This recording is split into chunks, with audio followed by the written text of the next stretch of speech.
The game has changed in a lot of different ways from when I played to today. I mean, the strategy, the speed of the game, the size of the players, the speed of the play. It's almost like watching a different game compared to you go back to the late 80s and early 90s.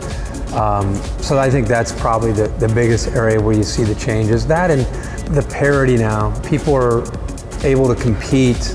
That when I was there, it was like you had everybody up here that was exceptional, and then there was a significant drop-off, and there was everybody else. And now, I mean, you still have elite teams, but then you have really good teams, and then a little bit below that, it's not as big a drop-off. So I would say that the parity, because the 85 scholarships kind of evens it out a little bit more. There's two areas that are allowing everybody to be pretty competitive for the most part. It's the scholarship reductions. They've gone down to 85, so now you can't, if you're Alabama, you can't stockpile on all these recruits just to keep them away from other schools the way you used to be able to.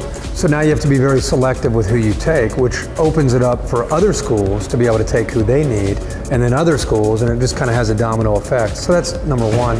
And then number two is the style of play. The idea of just lining up with a quarterback in an I formation and running the ball and then throwing the ball, the way you kind of see in the NFL still for the most part. In college, you don't see that. That's the exception now. So now you always hear spread formation, but there's receivers from sideline to sideline.